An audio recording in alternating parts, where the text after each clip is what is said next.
제가 얼마 전에도 말씀드렸지만 저는 예수님 당시에 태어나지 않은 게 정말 다행이라고 생각합니다.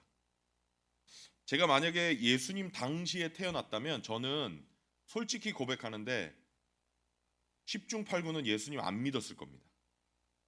저는 그렇게 확신해요. 왜 그러느냐?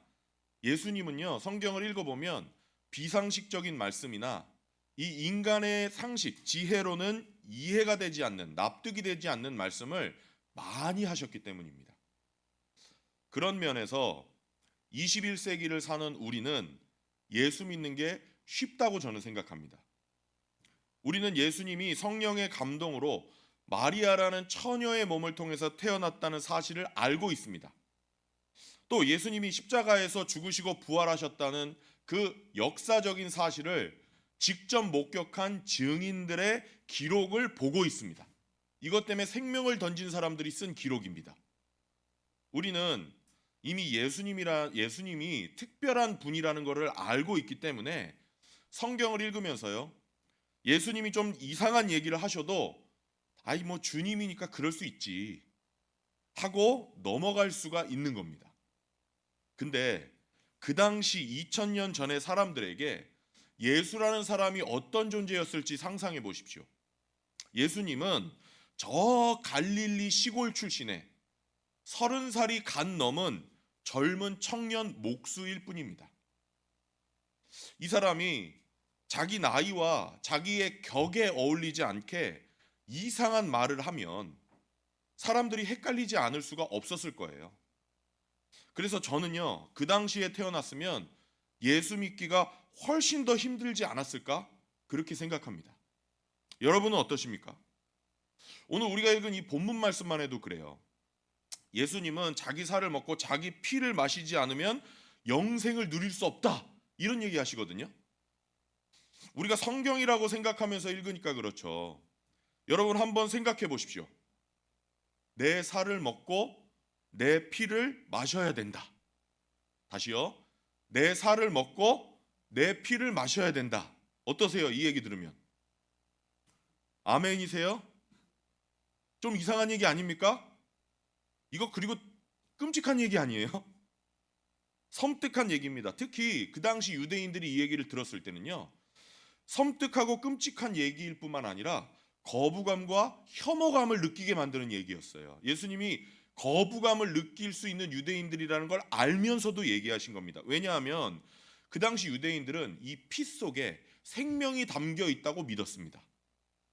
피를 많이 흘리면 죽으니까 피 속에는 생명이 담겨 있다, 이렇게 생각한 거예요. 그래서 유대인들은 피를 절대 안 먹습니다. 그래서 그 맛있는 선지 해장국이 없습니다. 유대인들의 식당에는요. 이 사람들은 행여라도 피를 입에 댈까봐 닭을 잡아도요, 제사장이나 서기관들이 검사를 해줍니다. 피가 섞이지 않았다는 검사 필 도장을 딱 찍어줘야 독실한 유대인들은 그 고기를 먹을 수가 있었어요. 심지어 지금도요, 2000년이 지난 지금도 코셔라고 해서 인터넷 쳐보시면 아마 나올 거예요. 코셔라고 해서 피가 다 없는, 다 빠진 정결한 음식을 구별해서 먹습니다. 이런 사람들에게 내 살을 먹고 내 피를 먹지 않으면, 마시지 않으면 영생이 없다, 이런 얘기를 예수님이 하셨을 때 유대인들이 얼마나 충격적으로 들렸겠습니까? 식인종도 아니고 말이죠. 그렇지 않습니까? 그래서 오늘 우리는 예수님을 먹고 마셔야 한다라는 제목으로 함께 말씀을 생각해 보려고 합니다. 먼저 첫 번째 제목 그대로 예수님을 먹고 마셔야 한다, 이게 무슨 뜻인지 한번 생각해 보겠습니다. 예수님을 먹고 마셔야 한다. 일단 예수님이 도대체 왜 너희들은 나를 먹고 마셔야만 살 수 있다, 이 말씀을 하셨는지 여러분 궁금하지 않으십니까? 예수님이 이런 표현을 쓰신 이유는 우리가 살기 위해서는 예수님이 절대적으로 필요하고 예수님이 없으면 우리는 죽을 수밖에 없다라는 걸 강조하기 위해서 이 표현을 쓰셨다고 저는 생각합니다. 이런 표현이 아니면요, 이 사실을 다르게 묘사할 수 있는 방법이 없어요. 생각해 보십시오. 너 나 없으면 죽는다, 너 나 없으면 죽는다. 이렇게 얘기하면요. 이게 구체적이에요, 추상적이에요?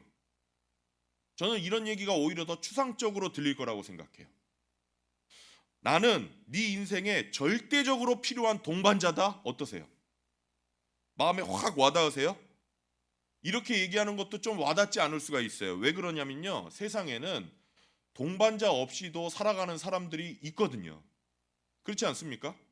그런데 잘 들어보세요. 너희는 나를 먹고 마셔야만 살 수 있다 라고 하면 오히려 감이 딱 잡히는 거예요. 왜 그렇죠? 인간이 음식을 먹고 마시지 않으면 어떻게 돼요? 죽잖아요. 그래서 예수님이 나를 먹고 마셔야 너희가 산다라는 표현을 쓰신 겁니다. 음식을 먹고 마시지 않으면 죽듯이 너는 나 없이는 살 수가 없다. 또 주님이 나를 먹고 마셔야 된다라는 표현을 쓰신 이유는요. 매일 먹고 마셔야 된다는 것을 강조하려고 쓰신 겁니다. 우리가 생명을 유지하기 위해서는 사실은 음식뿐만 아니라 옷도 필요하죠. 의식주가 기본적으로 필요합니다. 그런데 여러분, 옷을 한번 생각해 보세요. 아무리 추운 곳이어도요. 두껍게 옷을 입고 있으면 버틸 수가 있잖아요, 사람이. 그런데 두꺼운 옷은 하나 있으면 몇 년 버틸 수 있으세요? 여러분 몇 년 버틸 수 있으세요? 두꺼운 옷. 여기서 이제 얼마나 내가 쇼핑 중독인지가 어떤 분은 1년, 어떤 분은 10년. 안 버린다면 지루해서 버리지 않고 옷이 정상이라면 불량이 아니라면 5년, 10년은 버티지 않습니까? 한 벌만 있으면? 그런데 먹고 마시는 거는 우리 속에 오래 저장이 안 됩니다. 매일 먹고 마셔야 돼요. 그래서 남자들이 집에 하루 종일 있으면 우리 아내 되시는 분들 어떠세요? 행복해요? 힘드세요? 안 계시니까 한번 얘기해 보세요. 옛날에는 나가서 사 먹던 사람이 갑자기 하루 종일 집에만 있으면 아침, 점심, 저녁 다 요즘 젊은 사람들은 물론 안 그런 가정들도 있습니다. 옛날 분들은 근데 와이프가 다 음식을 차려줘야 되는 분들이 있잖아요. 밥에다가 하루 다 가는 겁니다. 그죠? 그래서 그런 분들을 뭐라고 불러요? 집에서 세끼 다 먹는 분들? 얼마나 미워요. 그죠? 한번 잔뜩 먹으면 배가 안 고파지면 좋겠는데 이게 그렇지가 않아요. 매일 먹어야 됩니다. 저 그런 생각하거든요. 이 설이나 추석 때 맛있는 음식을 많이 먹잖아요. 아, 그러면은 한 3달 배 안 고팠으면 좋겠어요. 제가 보기에는 이래도 먹는 걸 즐기는 편은 아니거든요. 근데 다음 날 아침 되면 전날 아무리 먹어도 출출해요. 왜 그래요? 사람은 매일 먹어야 되거든요. 우리가 주님을 먹고 마시는 것도 한번 듬뿍 먹고 마셔서 끝나는 게 아니라 매일 먹고 마셔야 된다는 겁니다. 이걸 강조하기 위해서 우리 주님이 너희는 나를 먹고 마셔야 한다. 이렇게 말씀하신 겁니다. 우리가 살기 위해서는 우리 주님을 매일매일 가까이 해야 된다는 겁니다. 그러면 어떤 분들은 이렇게 생각하실지도 모르겠어요. 글쎄, 저는요, 주님을 먹고 마시는 게 뭔지도 모르고요. 매일 먹고 마시는 것도 아닌데 잘만 살고 있는데요. 또 어떤 분들은 주님을 생각하면서 살겠다고 하루를 시작해 놓고 하루 종일 주님 생각 못 하다가 저녁 때나 돼서야 아, 내가 오늘 주님 생각 못 했네. 좀 생각하면서 살고 싶었는데 이런 후회로 사시는 분들도 있어요. 어떤 때는요, 우리가 하루가 아니라 일주일 내내 예수님 생각 한 번도 안 하다가 주일 예배 때 돼서야 잠시 시선을 주님께 돌리기도 합니다. 그런데 우리 어때요? 큰일 납니까? 잘 먹고 잘 삽니까? 먹고 살고 있거든요. 그러니까 아니, 주님을 먹고 살아야 된다는 게 무슨 뜻입니까? 주님을 먹고 살지 않아도 우리 정상적으로 잘 생활하고 있지 않습니까? 이렇게 생각하는 분들이 있다는 겁니다. 일상을 사는데 문제가 없고요. 자녀들도 돌보고 생업도 다 감당하면서 살아갑니다. 근데 여러분, 이건 동물적인 삶입니다. 주님이 여기서 말씀하시는 건 우리가 주님을 먹고 마시지 않으면 우리 육신이 죽는다는 뜻이 아닙니다. 우리의 영혼이 죽는다는 겁니다. 영적으로 죽는다는 거예요. 우리 인간에게는 영적인 차원이 있거든요. 모든 인간에게 영혼이 있거든요. 여러분, 먹고 마시고 아이들 키우다가 죽는 게 인생의 전부라면 허무하지 않으십니까? 그게 내 삶의 전부라면 이거 너무 허무하다는 생각 안 드십니까? 왜 허무한 마음이 들까요? 하나님이 인간을 특별하게 만드셨거든요. 처음에 하나님이 나를 만드실 때부터 나에게는 인간으로서의 운명, 숙명이라는 게 있거든요. 이뤄야 할 일이 있습니다. 그래서 예수님을 믿든 안 믿든 삶의 목표가 없으면 인간이 쉽게 절망하잖아요. 내가 지금 도대체 뭐 때문에 살고 있는 건가? 그 이유가 하나님이 사람을 짐승들과는 다르게 만들어 주셨기 때문이에요. 짐승도 먹고 사는 거 다 합니다. 짐승도 새끼를 낳으면 다 돌봅니다. 여러분, 다큐멘터리 좋아하십니까? 저는 다큐멘터리 종종 보는데요. 늑대나 심지어 노루도요, 순놈이 자기 영역을 지키기 위해서 다른 순놈하고 정말 치열하게 싸우더라고요. 뽐내는 게 사람하고 비슷합니다. 내 가족을 지키고 뽐내고 어떻게 해서든지 자기 영역을 지켜가면서 높아지려고 합니다. 여러분, 사람이 이렇게 사는 거, 이게 바로 동물적인 삶입니다. 그런데 하나님은 인간을 그거보다 더 큰 것, 영적인 존재로 만드셨어요. 그래서 영이신 하나님이 인간에게는 필요한 겁니다. 우리가 예수님 없이 동물적인 삶을 잘 살 수 있을지 모릅니다. 하나님 떠나서 동물적인 삶을 남들보다 잘 살 수 있을지 모릅니다. 그렇지만 참된 인간으로서의 삶, 하나님이 나를 만드셨을 때 나에게 주어진 하나님 자녀로서의 삶은 예수님이 없으면 살 수가 없습니다. 저는 많은 분들이 자기 삶에 쫓기면서 살고 있다는 느낌을 자주 받습니다. 자기가 자기 삶에 끌려다녀요.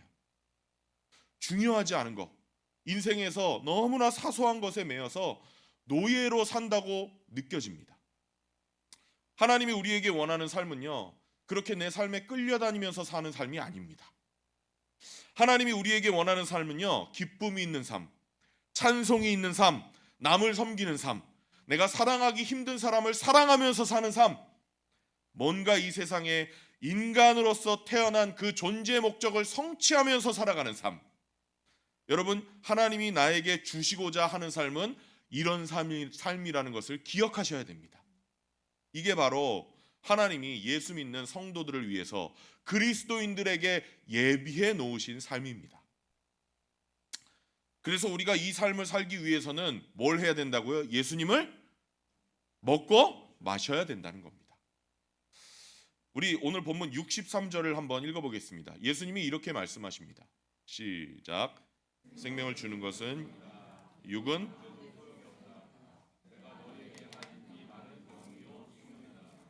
아멘.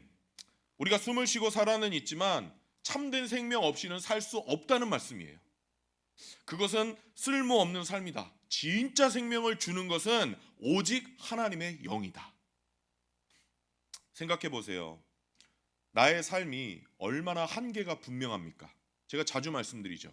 우리가 인간으로서 얼마나 한계가 분명한 삶을 살고 있습니까? 나의 지혜에는 한계가 있어요.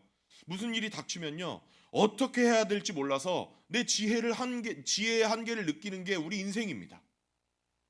우리는 사랑의 한계가 있어요. 교회 다니기 시작하면서 이제는 다른 사람을 내가 좀 사랑해야겠다, 내 가족을 좀 더 사랑해야겠다, 이렇게 아무리 결심을 해도요, 내 속에는 사랑할 수 있는 마음도 없고 능력도 없습니다. 사랑의 한계가 있어요. 또 우리 능력의 한계가 있어요. 제가 목사로서 정말 답답함을 느낄 때가 많은데요, 그게 언제냐면 우리 성도님들이 삶의 어려움을 얘기하실 때예요. 왜 제가 답답함을 느끼냐면, 아이고 이 화상아 왜 그렇게 사니, 그래서 답답한 게 아니고요, 어떻게 해서든지 제가 도와드리고 싶은데 도와드릴 방법이 없어요. 저도 똑같은 인간이어서요. 그래서 그냥 기도해요. 방법이 그거밖에 없어요. 내가 능력이 있어서, 특히 아픈 분들이 얘기하실 때 특히 그래요. 내가 능력이 있어서 내가 낫게 해줄 수 있으면 좋겠다, 이런 생각이 정말 많이 듭니다. 우리 인생은요, 자기 능력의 한계를 뼈저리게 느끼면서 살아갈 수밖에 없습니다. 그런데 하나님은 모든 것을 초월하시는 분이시고 전지전능하신 분이시고 뭐든지 할 수 있는 분이십니다. 하나님이 우리에게 예비하신 삶은요, 인간이 가지고 있는 그 한계에서 벗어나서 하나님의 무한성에 동참하면서 살아가는 신적인 삶입니다. 우리가 기적의 삶을 사는 것이 하나님이 우리에게 가지고 계신 선하신 뜻이라는 겁니다. 나의 한정된 지혜에서 벗어나서 하나님의 완전한 지혜로 살아가는 삶, 나의 사랑의 한계에서 벗어나서 내 힘으로는 사랑할 수 없는 그 사람을 사랑하고 용서하면서 살아갈 수 있는 삶, 하나님이 내 삶에서 역사하셔서 내가 할 수 없는 일을 인간의 한계를 넘어서 해내면서 살아가는 그 놀라운 삶, 이런 초자연적인 삶을 살아가는 것이 나를 향한 하나님의 뜻이라는 겁니다.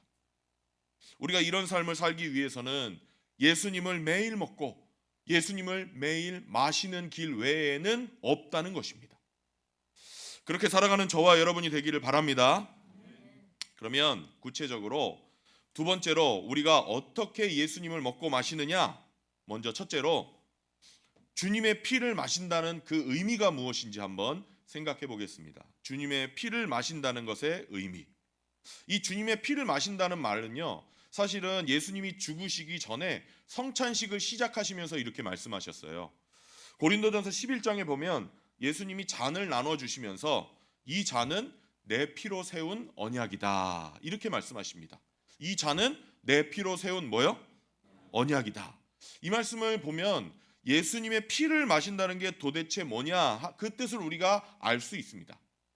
예수님의 피를 마신다는 것은 예수님이 나를 위해서, 우리를 위해서 피 흘리고 죽으셔서 이루어 놓으신 그 속죄, 용서함, 이 속죄와 용서함에 내가 참여한다는 뜻입니다. 그러니까 매일매일 예수님의 피를 마신다고 했죠. 매일매일 예수님의 피를 마신다는 것은 매일매일 이 속죄, 용서함에 동참하는 것, 다시 말하면 회개의 삶을 사는 것입니다. 여러분, 정말 예수님을 먹고 마시는 삶을 살기를 원하십니까? 여러분, 그렇게 살기를 원하세요? 그러면 하루하루 순간순간 회개하는 삶을 사시기를 바랍니다. 물론 예수님을 주님으로 영접할 때 우리는 모든 죄를 용서받고 하나님 앞에 의롭다고 칭함을 받았습니다. 근데 이것만 계속 강조되면요, 매일매일의 회개가 약해질 수 있습니다. 목욕을 하고 난 다음에 더러워지면 손도 씻고 얼굴도 씻고 발도 씻어야 되잖아요. 남자분들 중에 잘 안 씻는 분들 계시죠? 와이프한테 맨날 혼나시는 분들 계십니까? 씻었어? 확인 혹시 받아보신 분? 더럽다는 증거입니다. 어제 목욕했다고 그 다음에 씻지 않고 오늘까지 쭉 지내면 어떻게 됩니까? 그게 죄잖아요. 영적으로 죄는 항상 하나님과 우리 사이를 막습니다. 그걸 아셔야 돼요. 이사야서 59장 2절 한번 읽어보겠습니다. 시작. 오직 너희 죄악이 너희와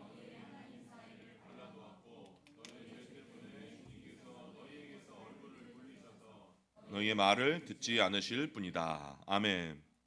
여러분, 우리가 신적인 삶을 살기를 원한다면, 하나님이 주시는 능력으로 초자연적인 삶을 살기를 원한다면, 나의 죄가 하나님과 내 사이를 가로막게 하면 안 됩니다. 수도꼭지에 긴 호수를 연결해서 물을 틀어서 쓰다 보면 물이 시원하게 안 나올 때가 있어요. 가만히 보면 중간에 호수가 꺾여 있습니다. 그 꺾인 부분 때문에 물이 안 나오는 거예요.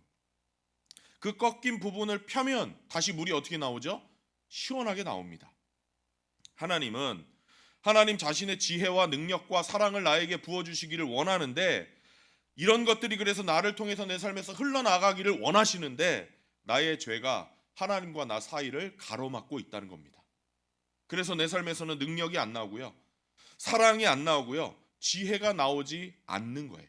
하나님이 그런 것들이 없어서가 아닙니다. 우리는 죄 문제를 놓고 매일매일 순간순간 회개하는 삶을 살아야 됩니다. 내일 내가 다시 넘어진다고 해도, 오늘 넘어졌으면 내일도 우린 넘어지지 않습니까? 내일 넘어진다고 해도 오늘 우리는 회개해야 됩니다. 매일매일 순간순간 죄를 고백하는 겁니다. 왜 그러냐? 요한일서 1장 8절 9절 말씀 읽어보겠습니다. 시작. 우리 죄가 없다고 말하면 우리는 자기를 속이는 것이요 진리가 우리 없는 것입니다. 우리가 우리 죄를 자백하면 하나님은 우리 죄를 용서하시고 모든 불의에서 아멘. 나 죄 없어 라고 말하면 누구를 속이는 거예요? 자기 자신을 속인다는 거죠. 그러나 하나님 앞에서 그걸 고백하기만 하면 하나님은 용서해 주실 뿐만 아니라 우리를 모든 불의에서 깨끗하게 해주신다는 겁니다. 내가 가진 죄에서 해방될 수 있는 길은요, 내가 가진 죄를 외면하는 것이 아니라 그것을 하나님 앞에 고백하는 겁니다. 한 번 고백하고 두 번 고백하고 매일매일 고백하고 순간순간 고백하는 것. 이게 바로 우리가 하나님의 능력에 동참해서 인간의 한계를 초월해서 살아가는 삶을 살 수 있는 방법입니다. 하나님과 나 사이에 막힌 것이 없어야 됩니다. 근데요, 여러분, 제가 이런 회개의 말씀 드리면 어떤 분들은 그렇게 회개하면서 살면 너무 힘들 것 같아요, 이렇게 생각하시는 분들이 있어요. 여러분 어떠세요? 순간순간 회개하면서 그렇게 사는 게 힘들 것 같죠? 그렇지 않아요. 오히려 자유롭습니다. 그걸 아셔야 돼요. 왜 자유롭느냐? 왜 이렇게 하루하루 잘못했습니다, 용서해 주십시오, 잘못했습니다 하면서 사는 게 억압이 아니라 오히려 우리에게 자유를 주느냐? 하나님이 우리에게 회개하라고 하신 이유가 뭔지를 알면 이게 왜 자유를 주는지 납득이 됩니다. 하나님의 사랑을 받기 위해서 회개하는 거 아닙니다. 잘 들으십시오. 하나님의 사랑을 받기 위해서 회개하는 거 아닙니다. 우리에게 하나님의 능력을 주시려고 하나님은 우리에게 회개하라고 하시는 겁니다. 믿기를 바랍니다. 이게 무슨 뜻이냐? 우리가 그렇게 하든지 안 하든지 한번 구원한 하나님의 자녀는 하나님이 끝까지 사랑하십니다. 그 사랑은 변하지 않습니다.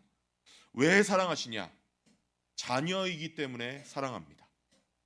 여러분, 여러분의 자녀가 여러분이 양육하는 과정에서 여러분의 말을 안 들으면 때로는 혼을 내더라도 사랑하지 않으십니까?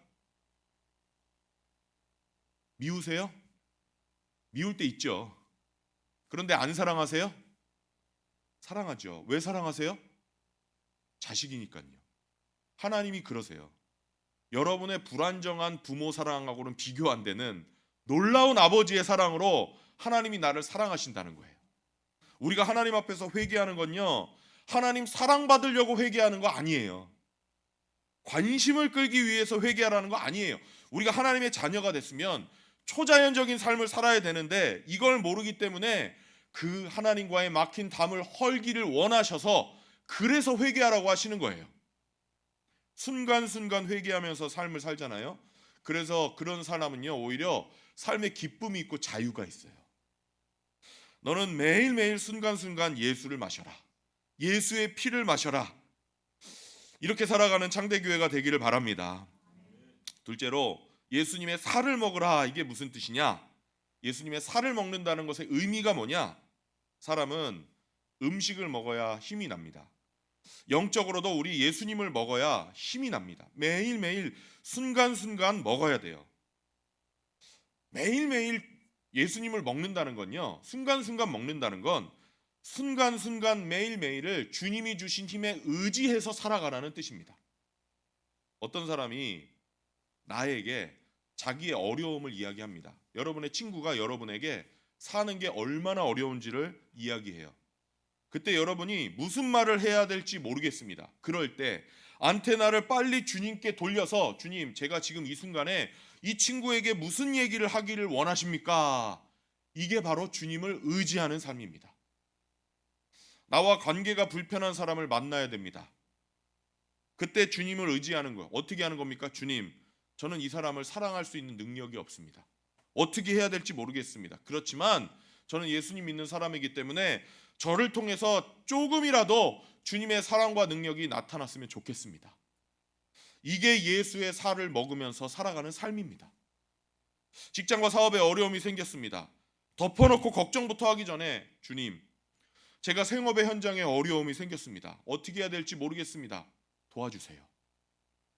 이렇게 순간순간 도움을 청하면서 살아가는 삶이 예수님의 살을 먹으면서 살아가는 삶이라는 겁니다. 이것도 억압이라고 느끼시는 분이 혹시 계십니까? 저는 다시 이렇게 대답해 드리고 싶습니다. 이런 삶은요, 엄청난 자유가 있는 삶이에요. 저는 예수님 믿고 살아가는 신앙생활이 우리가 영적으로 성장하면 성장할수록 쉬워져야 된다고 생각합니다. 처음 예수님 영접하고 좀 힘든 것은 이해가 돼요. 처음이니까. 그렇지만 시간이 지날수록은 쉬워져요. 여러분, 자전거 처음 배우실 때 어땠어요? 처음부터 잘 타신 분 손 한번 들어보세요. 아니면 나는 한 번이라도 넘어졌다.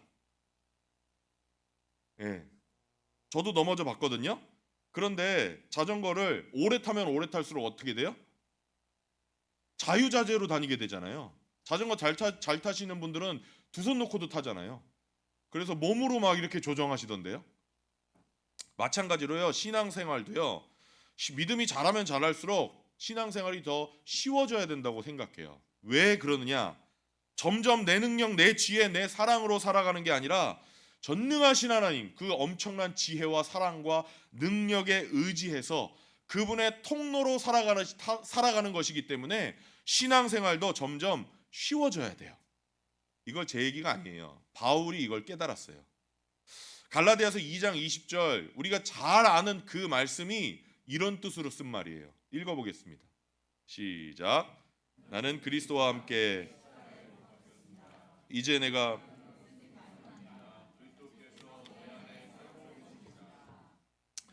지금 육체 안에서 살고 있는 삶은 나를 사랑하셔서 하나님의 아들을 믿는, 바울은 엄청난 그리스도인이잖아요. 그런데 바울이 될 수 있었던 건 자기 능력, 자기 지혜, 자기 사랑 때문이 아니라고 고백하는 거예요. 지금 자기 안에 계신 예수님의 사랑과 능력과 지혜에 의지해서 살고 있다는 얘기입니다. 이게 바울의 고백이에요. 내가 사는 게 아니라 내 안에 계신 예수님이 사시는 것이다. 예수님도요, 예수님 자신도 예수님을 먹고 마시는 삶을 오늘 본문에서 이렇게 묘사하세요. 56절인데요. 읽어볼까요? 시작. 내 살을 먹고 내 피를 마시는 사람은 내 안에 있고 나도 그 사람 안에 있다. 아멘. 주님과 내가 하나 되어서 내가 주님 안에 거하고 있는지, 주님이 내 안에 거하고 있는지 잘 모르겠는 삶. 이제 주님의 소원이 내 소원이 되고, 주님의 기쁨이 내 기쁨이 되고, 주님의 능력이 내 능력이 되고, 내가 주님 안에 거하고 주님이 내 안에 거하는 초자연적인 삶. 우리가 예수님을 먹고 마실 때 이런 신적인 삶을 살아갈 수 있게 된다는 겁니다. 57절에는 예수님이 하나님과 예수님 자신의 관계를 이렇게 묘사하시는데요. 읽어보겠습니다. 시작. 살아계신 아버지께서 나를 보내셨고 내가 아버지 때문에 사는 것과 같이, 아멘. 내가 지금 어떻게 살고 있는지 너희들 잘 관찰했지. 아버지께서 일하시니까 나도 일한다. 나는 아버지께서 하시는 것만 한다. 아버지께서 하시지 않으면 나는 일하지 않는다. 예수님은요, 하나님의 생각을 생각하셨고 하나님의 소원을 소원하셨고요. 그래서 예수님을 통해서는 하나님의 능력이 계속해서 나타났습니다. 우리도 예수님 같은 삶을 살 수 있습니다. 우리 힘으로는 안 됩니다. 그렇지만 예수님을 먹고 마실 때, 내 안에 계신 예수님을 먹고 마실 때 우리도 예수님과 같은 삶을 살 수 있습니다. 여러분 잊지 마십시오. 우리가 이 세상에 태어난 거요, 하나님이 우리를 이 세상에 보내신 거 이 세상에 끌려다니면서 살라고 우리 이 세상에 보내신 게 아닙니다. 이렇게 허덕거리면서 살라고 우리를 보내신 게 아닙니다. 항상 고민만 하다가 저 천국으로 우리를 부르시려고 보낸 게 아닙니다. 이 세상에 속해 있지만 이 세상을 초월한 삶, 하나님의 지혜와 사랑과 능력이 나타나는 삶, 그런 초자연적인 삶을 살라고 하나님은 우리를 창조하셨고 이 세상에 보내셨습니다. 우리가 죄 때문에 이런 하나님의 능력을 다 잃어버렸을 뿐이지 우리는 그런 삶의 목적을 가지고 하나님이 창조하셨다는 겁니다. 그래서 이것 때문에 하나님이 예수님을 보내시고 죽게 하시고 부활하게 하신 겁니다. 누구든지 이 예수님을 주님으로 영접하면 그 예수님이 내 속에 들어와서 사시고 그래서 우리가 할 수 없는 것을 하게 하시고 알 수 없는 것을 알게 하시고 사랑할 수 없는 사람을 사랑할 수 있게 하시는 줄로 믿습니다. 여러분, 이게 바로 예수를 먹고 마시면서 산다라는 말씀의 의미입니다. 우리 이 자리에 계신 모든 성도님들, 인간의 한계를 벗어나서 예수님을 먹고 마시는 이런 하나님의 신적인 삶을 살아가는 은혜가 있기를 축원합니다. 오늘 말씀의 결론, 마지막 셋째로 예수님이 이 말씀을 하셨을 때 제자들의 반응을 간단하게 살펴보겠습니다. 제자들의 반응은 어땠는가? 제가 여태까지 쭉 설명드린 이 말씀을 들으면요, 아마 이 자리에 계신 분들도 그런 분들이 계실지 모르겠는데 이런 반응을 보이시는 분이 계실 거예요. 목사님, 그게 무슨 뜻이에요? 아무리 설명을 들어도 저는 잘 모르겠네요. 이러실지도 모르겠습니다. 조금 어렵게 들릴 수 있잖아요. 근데 저는 이렇게 말씀드립니다. 괜찮습니다. 이해를 못하셔도 괜찮습니다. 왜 그러느냐? 예수님한테 이 얘기를 직접 들었던 바로 옆에 있던 제자들도 똑같이 느꼈거든요. 60절 한번 읽어볼까요? 시작. 예수의 제자들 가운데서 여럿이 이 말씀을 듣고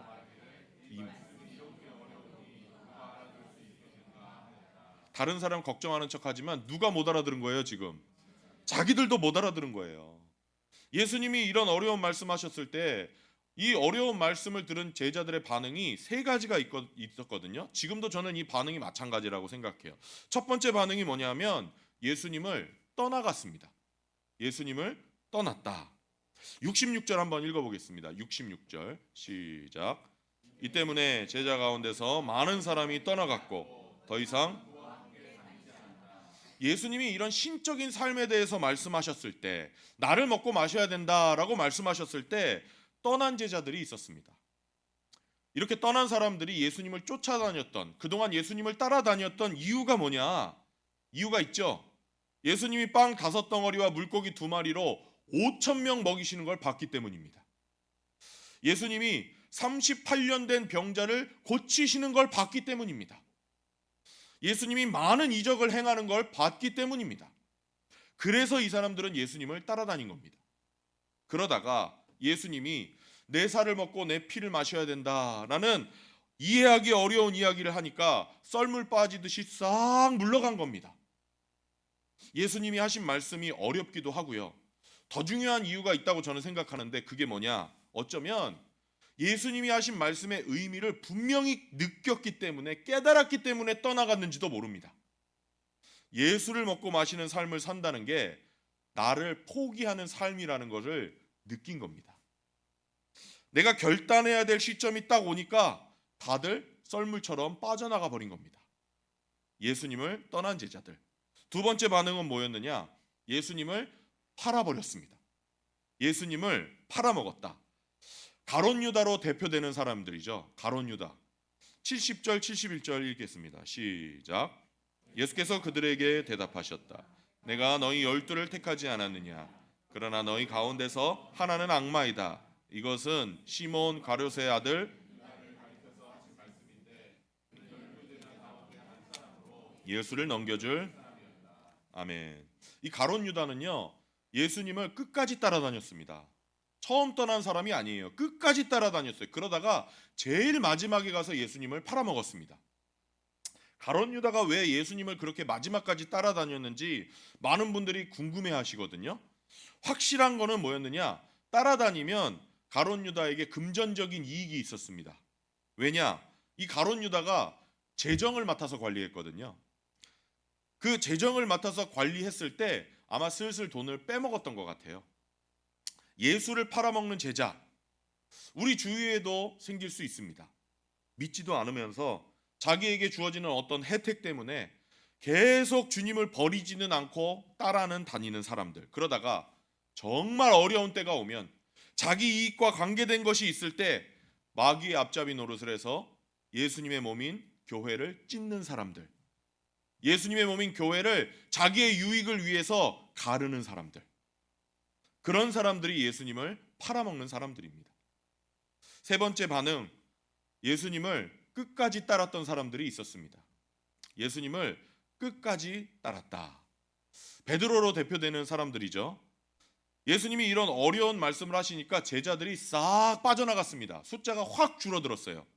그런데 예수님이 이런 질문을 하세요. 저는 여기에서 예수님이 얼마나 좀 씁쓸하셨는지 그게 느껴지거든요. 67절 읽겠습니다. 시작. 너희까지도 따라가려느냐. 굉장히 외로움이 느껴지지 않습니까? 우리는 웬만하면 자꾸 사람을 모으려고 합니다. 그렇죠? 근데 예수님이 안 그러셨어요. 성경을 보니까. 지금 큰 부흥의 불길이 일어난 것 같고 예수님을 따르는 사람들이 막 많아질 것 같은데 예수님은요 어려운 얘기를 하셔서 사람들을 싹 흩어버리십니다. 마치 일부러 걸으시는 것 같아요. 하도 썰물처럼 빠져나가니까 예수님이 제자들에게 물으시는 거예요. 너희도 떠나가려느냐. 그때 시몬 베드로가, 예수님의 제자였던 시몬 베드로가 이렇게 대답하는데요. 정말 기가 막힌 대답을 합니다. 68절 69절 시작. 시몬 베드로가 대답하였다. 주님, 영생의 말씀이 있습니다. 우리는 선생님이 아멘. 저는 이 말씀 읽으면서 예수님이 너희는 내 살을 먹고 내 피를 마셔야 된다 이 말씀을 하셨을 때 베드로가 그 말씀을 완전히 이해했다고 생각하지 않습니다. 이걸 이해했으면 예수님이 나중에 잡혀서 재판받으실 때 베드로가 3번이나 부인하고 도망가지 않았을 겁니다. 제가 보기에는 베드로는 좀 충동적이고요. 머리가 그렇게 좋은 사람이 아니에요. 예수님이 너희는 내 살을 먹고 내 피를 마셔야 된다라고 하셨을 때 베드로도 다른 사람들하고 똑같이 야 이게 무슨 말이냐? 어려워서 난 이해 못하겠다라고 했을 겁니다. 그런데요 여러분, 베드로는 이해 안 되는 것도 있고 모르는 것도 있지만 분명히 아는 게 하나 있었습니다. 우리가 읽었던 이 고백에서 그게 뭐냐? 나의 주님은 거룩한 분 그리스도시다. 그리고 또 내가 자세한 건 모르겠지만 이분 안에는 생명이 있다. 영생의 말씀이 여기에 있다. 이 두 가지는 확실히 알았던 겁니다. 저는 이게 베드로가 가진 신앙의 위대한 점이라고 생각해요. 다 이해해서가 아니라 분명한 진리. 이분은 하나님의 아들 그리스도시고 이분 안에는 영생의 길이 있다.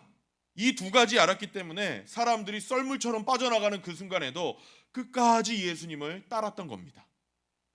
저와 여러분은 이 베드로와 같은 제자가 되기를 바랍니다. 어떤 분이 목사에게 찾아와서 예수님을 영접하고 나서 이렇게 얘기합니다. 목사님, 솔직히 목사님한테 얘기할게요. 저 예수 믿고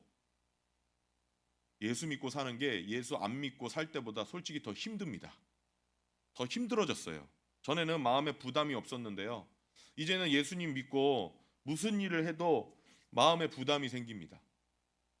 사랑해야 된다고 하는데 내 힘으로 해보려니까 사랑도 안 되고요. 차라리 믿는 게 너무 힘들어서 양심에 찔려서 그만두는 게 낫겠습니다. 그 얘기를 듣던 목사님이 이렇게 얘기합니다. 얼굴에 정색을 하고서 그래요? 그럼 그만 믿으세요. 아주 편해지실 것 같은데요? 그랬더니 그 사람이 조용해졌다가 잠시 후에 이렇게 말합니다. 어떻게 저한테 예수 그만 믿으라고 할 수 있어요? 저는 이런 사람이, 여러분 웃으시죠? 이런 사람이 베드로 같은 제자라고 생각합니다. 힘들 수 있습니다. 그래도 나는 떠나지 못한다는 겁니다. 이해돼서가 아니라 의심도 되고 어떤 때는 낭망도 되고 어떨 때는 하나님이 원망도 되고 심지어 어떨 때는 나 예수님을 믿지만 하나님을 부인하고 싶은 마음까지 생기기도 하지만 그렇지만 주님, 내가 어디를 가겠습니까? 생명이 여기에 있는데 영생의 말씀이 여기에 있는데 내가 어디를 가겠습니까? 하면서 끝까지 붙어있는 제자, 베드로같이 끝까지 붙어있는 사람입니다. 우리도 마찬가지입니다. 여러분, 신앙생활하면서 의문이 있습니다. 낙심될 때 있습니다. 나 자신 때문에 좌절될 때도 있습니다. 다른 사람에게 원망이 생길 때 있습니다. 그러나 한 가지 확실한 거, 우리 예수님을 버릴 수는 없습니다. 우리 성도님들 다 베드로 같은 제자가 되기를 바랍니다. 말씀을 마치겠습니다. 여러분, 하나님은 우리를 신적인 삶으로 초대하십니다. 아니, 하나님이 인간을 창조하신 이유 자체가 하나님의 신적인 삶을 약속하시고 창조하신 겁니다. 혹시 지금 절망 가운데 있는 분 계십니까? 그런 분들이 계시다면 이 하나님의 약속을 붙잡고 오늘 일어서시기를 바랍니다. 시험이 든 분 계십니까? 이 하나님의 약속을 붙잡고 이겨내시기를 바랍니다. 의심 있는 분 계십니까? 떨쳐버리시기를 바랍니다. 그리고 오늘 이 말씀을 붙잡고 우리 다시 전진하기를 원합니다. 예수 믿는 게요, 솔직히 그렇게 쉽지는 않습니다. 동물적인 삶을 사는 게 훨씬 쉽죠. 쉬워 보이죠. 말을 똑바로 하자면 예수 믿는 게 그렇게 쉬워 보이지는 않습니다. 그렇지만 쉽지 않은 이유는요, 하나님이 우리에게 약속하신 그 약속들, 신적인 삶을 주시는 그 약속이 비약해서나 약해서나 약속을 잘 안 지켜서가 아닙니다.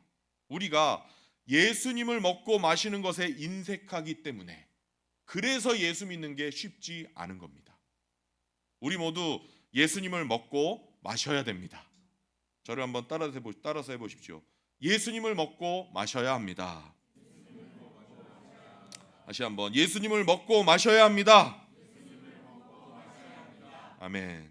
하루하루 매일매일 순간순간 예수님의 피를 먹고 예수님의 살을 먹어서 우리 인간으로서의 한계를 벗어나서 하나님의 지혜, 하나님의 사랑, 하나님의 능력으로 살아가는 저와 여러분이 되기를 주님의 이름으로 축원합니다. 아멘. 같이 기도하겠습니다.